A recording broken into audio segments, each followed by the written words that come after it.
72 hours.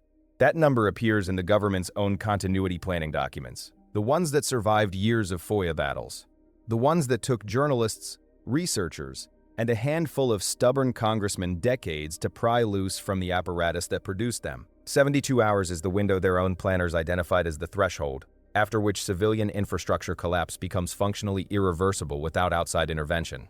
Not 30 days, not 2 weeks, 3 days. And buried inside that same planning apparatus, there is a tiered list, an actual ranked hierarchy of who the government intends to protect when those 72 hours run out. Find that list, run your finger down it. You will not find your name. 7 revelations.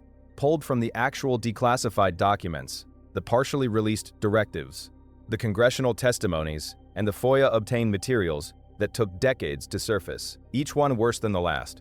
By the time we reach the top of this list, you will understand something that changes every single preparedness decision you make from this point forward. Not theoretically, concretely. The kind of understanding that makes you walk directly to your kitchen and start taking inventory. Here is what I spent months inside. NSPD 51, the National Continuity Policy, FEMA's Continuity of Operations Frameworks, HAMP's Continuity of Operations Frameworks, the Rex 84 documents that surfaced during the Iran-Contra hearings, the Senate Intelligence Committee findings on COG planning, and the congressional testimony that was classified mid-sentence when it approached the real architecture too closely, cross-referenced against collapse timelines from Yugoslavia, the Soviet dissolution, and Argentina in 2001. 4 filters for every revelation in this list. What the government's own documents say explicitly, what the classified annexes reveal through surrounding context, what historical collapse events validate, and what the plan means for you specifically when it activates. First tier, items 7 through 5. Call this the architecture tier. These are the structural elements of the plan, what exists, where it exists, and who it serves. These revelations are disturbing on their own. They become catastrophic once you understand what they connect to. Nobody writes about the priority tiers. The coverage focuses on the bunkers, the underground command centers, the dramatic imagery of helicopters lifting off the South Lawn. That's the shiny surface. The actual content of the continuity planning apparatus is the classification system beneath it, a ranked priority structure that sorts the entire population of this country into categories, based on a single question: how essential are you to the continuation of government function? Tier 1 is the president, the cabinet, congressional leadership, and the Supreme Court.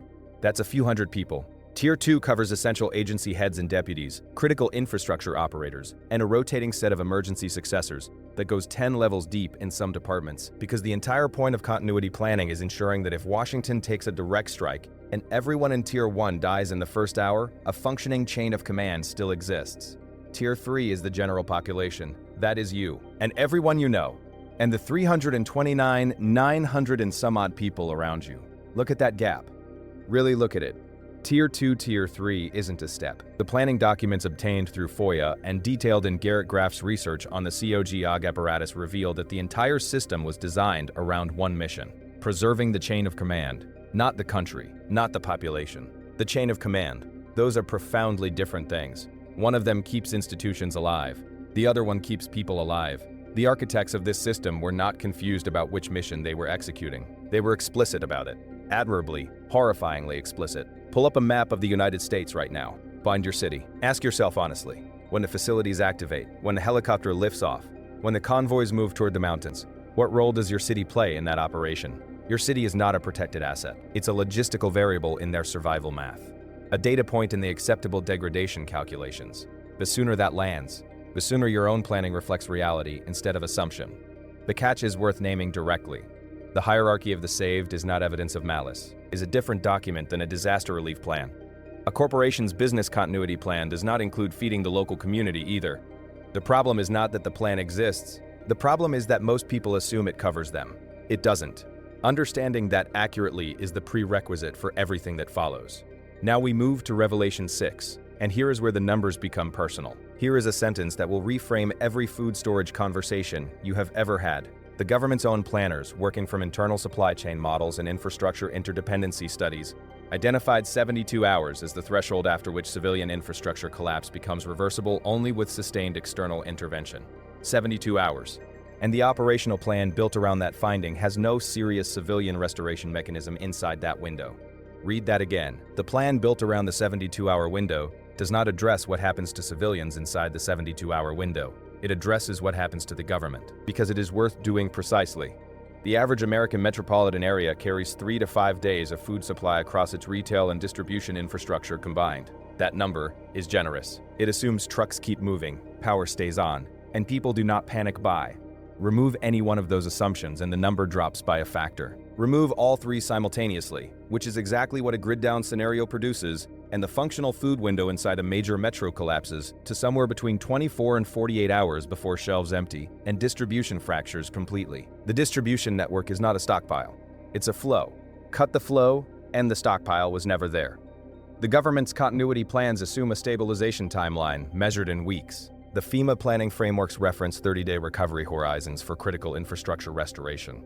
Do that arithmetic. 48 hours of functional civilian food infrastructure.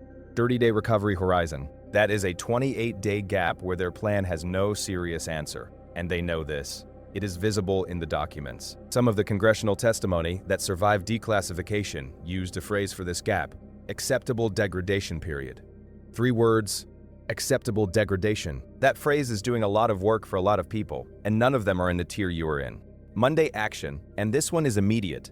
Go to FEMA's own ready.gov website. Find a section on emergency supplies. The official public guidance recommends 72 hours of supplies. 3 days. You now know exactly where that number came from and exactly what it represents. It is not a survival recommendation. It is a planning window embedded in public messaging. 3 days is the gap they modeled and then quietly made into a talking point. What comes after 3 days in their planning? A stabilization process that serves Tier 1 and Tier 2. For everyone else, acceptable degradation. Your job is to make that phrase inapplicable to you. Most people know Mount Weather exists. They've encountered the references, the occasional documentary mention, the oblique congressional aside. What most people don't understand is the operational depth of what Mount Weather and its companion facilities represent. A bunker is a hole with supplies. This is a parallel government with a complete parallel infrastructure designed to function entirely without reference to the world above it. Mount Weather, officially designated the High Point Special Facility, sits inside a mountain near Bluemont, Virginia. Roughly 60 miles from Washington, the facility was built to house a functioning shadow government. Not a command post, not a hardened communications hub, an entire governmental apparatus with its own power generation, water supply, dormitories, hospital, cafeteria, and separate governmental hierarchy that can operate completely independently of the constitutional government above ground indefinitely. There is a different facility for military continuity, Site R, also called Raven Rock, carved into the granite of the Blue Ridge near Camp David. Cheyenne Mountain in Colorado for the air defense apparatus, and at least a dozen smaller facilities revealed through FOIA and congressional testimony over 5 decades. This is not one bunker. It is an archipelago. It is an archipelago. It is a distributed, parallel civilization built inside the mountains of a country it is designed to outlast. These facilities are fully stocked and maintained. Their supply chains are entirely separate from the civilian infrastructure you depend on. Food, fuel, medical supplies, communications equipment, water purification, security. The logistics that keep these facilities operational run on separate contractor networks, separate delivery schedules, separate security protocols. When the civilian supply chain fractures, the Mount Weather supply chain does not. By design. By very deliberate and well-funded design. Now picture the moment of activation. The surface world is inside the 72-hour window. The shelves are clearing. The power is flickering. People are starting to do the math on how many days their pantry buys them. And 60 miles from the capital, inside a mountain in Virginia, several hundred essential personnel are sitting down to a hot meal in a cafeteria stocked for months. 2 simultaneous realities, 1 country. The distance between them is not 60 miles. It is every preparedness decision you have not yet made. The catch: you cannot access these facilities. This revelation does not give you a direct tactical action. What it does is validate a principle that should be organizing your entire preparedness posture. When an event is serious enough to activate the COG apparatus, official channels will not be your source of survival information. Official channels will be managing a completely different mission. Understanding that changes where you look for information and how much weight you assign to public messaging during a crisis. Now we step up. 2nd tier. Call this the math. Items 4 through 2. The architecture told you what exists and who it serves. The math tells you what the planners actually expected to happen to you. This is where the documents stop being abstract policy and start being projections about your life.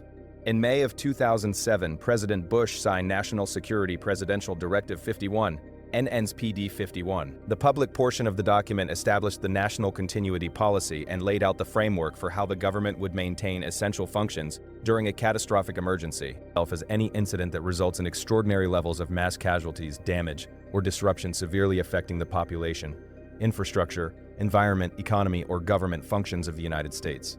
Read that definition carefully. It is broad enough to mean almost anything the sitting president decides it means in a given moment. Pandemic, economic collapse, infrastructure failure, civil unrest at sufficient scale. The definition is not an accident. The intentional breadth is the point. Here is what makes NSPD 51 singular in American history. The document has classified annexes. When members of Congress attempted to review those annexes, several were denied access. Representative Peter DeFazio of Oregon, a sitting member of the House Homeland Security Committee, specifically requested to review the classified annexes of NSPD 51 in a secured setting. He was told no. A member of the committee whose constitutional function is oversight of Homeland Security denied access to the classified portions of the government's primary emergency authority directive. It did not generate the national conversation it deserved, possibly because the implication is uncomfortable in ways people prefer not to sit with. Think about what that means mechanically, not what you fear it implies. What it means. The classified portions of a directive that grants emergency authority to the executive branch are inaccessible to the legislative branch members constitutionally charged with overseeing that authority. The oversight mechanism is classified away from the people whose job is to provide oversight. That is not a gap in the system. That is a designed feature of the system. And a designed feature of a system tells you something about the intent of the designers.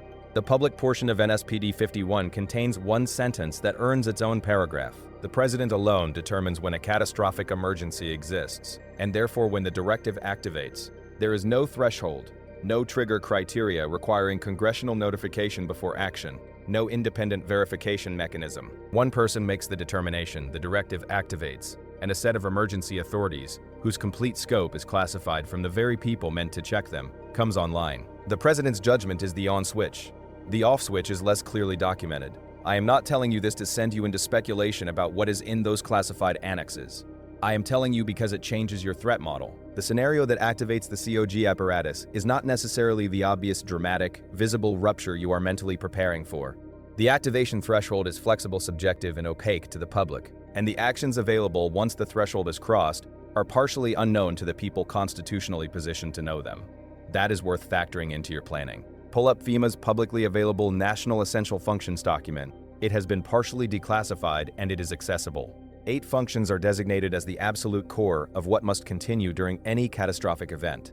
The things that, if they stop, the governmental entity called the United States effectively ceases to exist in any functional sense. Maintain visible governance with democratic accountability, defend the nation against attacks, maintain international relations and treaty commitments, protect against internal and external threats, provide economic leadership, protect constitutional rights, and ensure the rule of law. Every single one of them is about the preservation and exercise of governmental authority.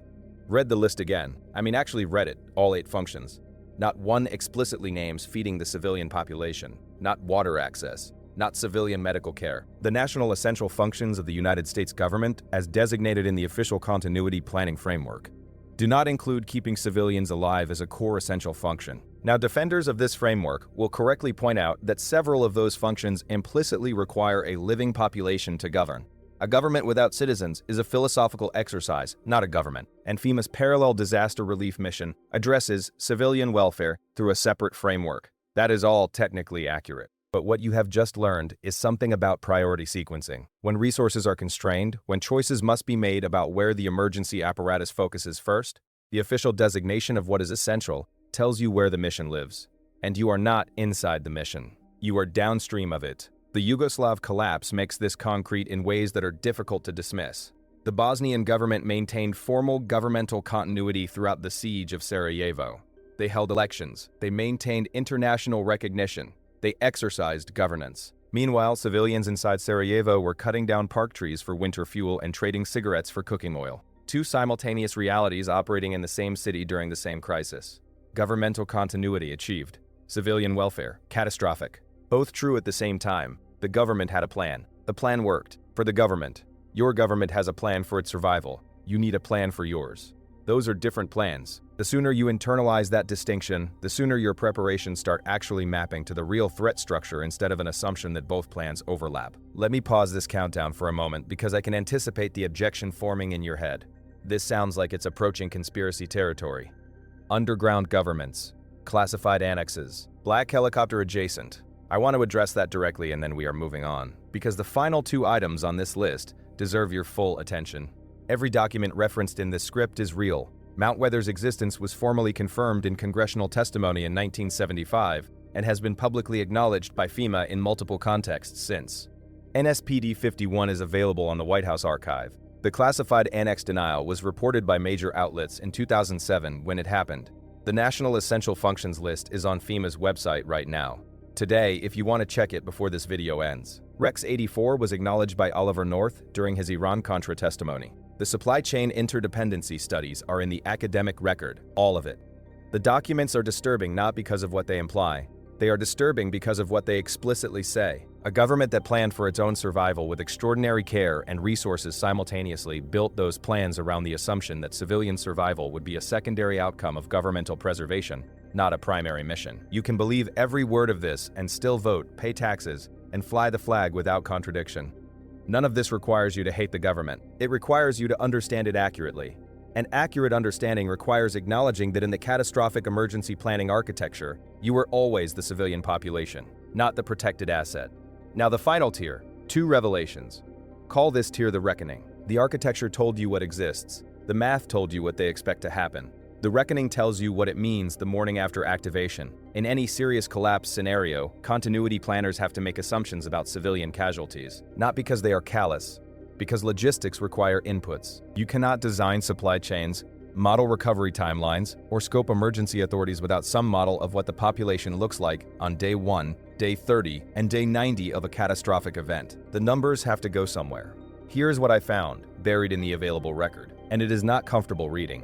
A 1979 Office of Technology Assessment report on the effects of nuclear war, a document publicly available for decades and cited in academic research on civil defense, modeled scenarios in which American civilian casualties ranged from tens of millions to over 100 million depending on the type of exchange, the warning time, and the shelter availability of the affected population. These numbers have been cited widely. What rarely surfaces in those citations is what comes directly after them in the recovery analysis sections. The government's own analysts modeled what the surviving governmental structure would need to manage in the aftermath of those casualty scenarios. And they concluded that the primary challenge of recovery was not humanitarian, it was political. Maintaining governmental legitimacy, reestablishing operational authority, preventing state fragmentation into regional power structures that the central government could not reassert control over. The humanitarian crisis was treated as a condition to be managed around, not a mission to be solved. Let me be precise about what that means and what it does not mean. It does not mean the government planned to let civilians die. It means the recovery planning frameworks prioritized the restoration of governmental function above the restoration of civilian welfare. And that sequencing has concrete implications for anyone who is counting on the government to be their primary survival mechanism. The sequence is: preserve the command structure, restore governmental authority, begin civilian stabilization.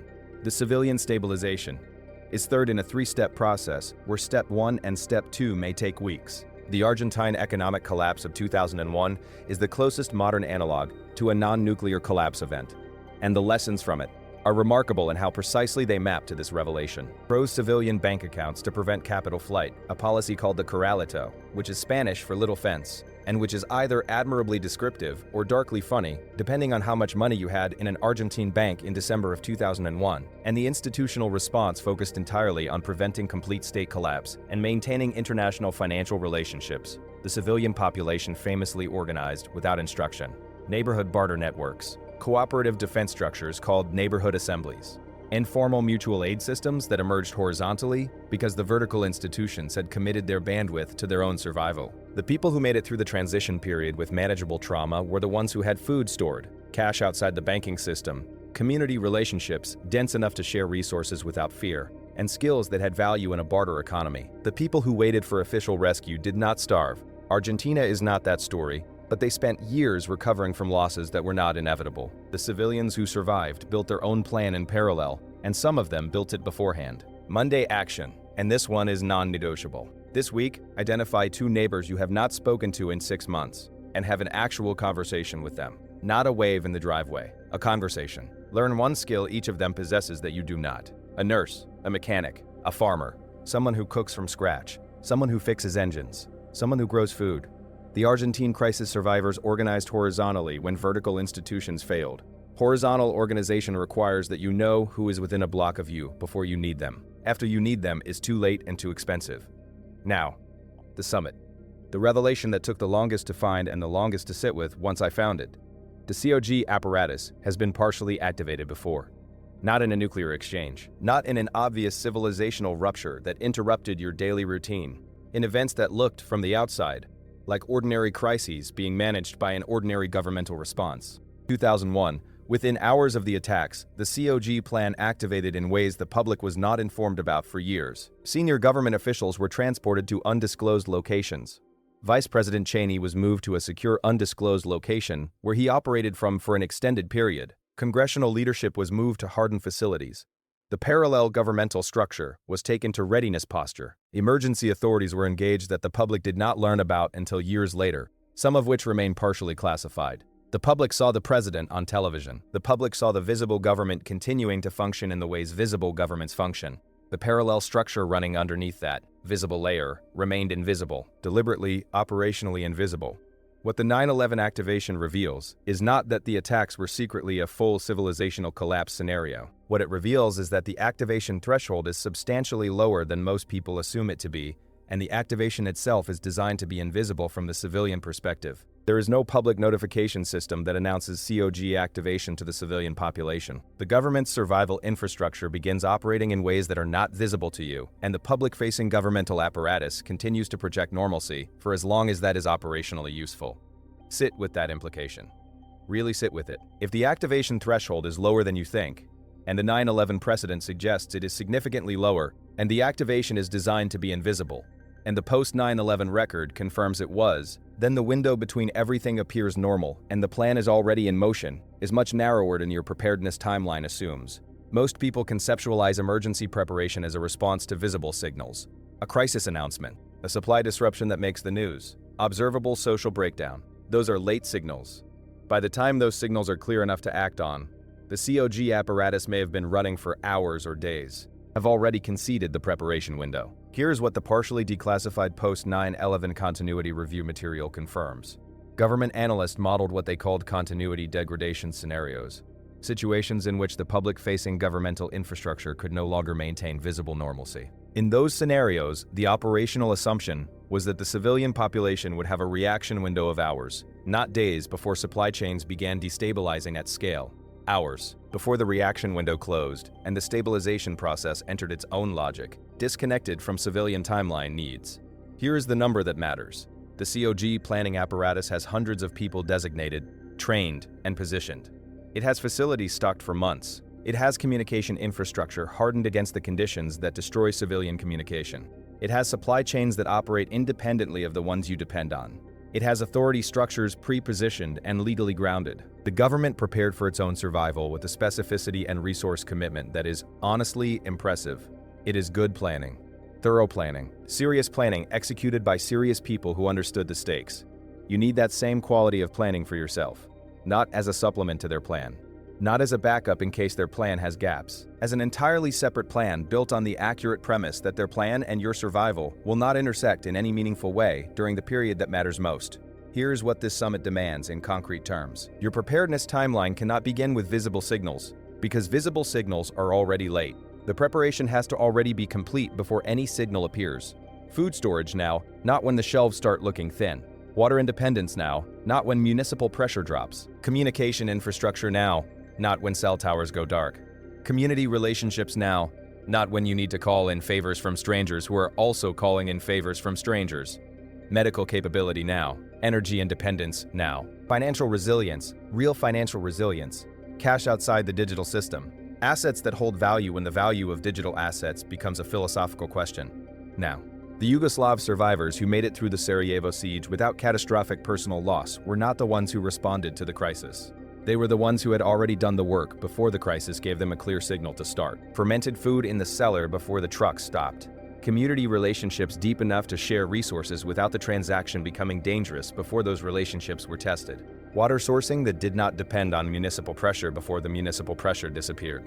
Skills with material value before a barter economy made skills the only currency. The people who waited for the clear signal, who needed the visible trigger, they spent the siege years catching up. Some of them ran out of time.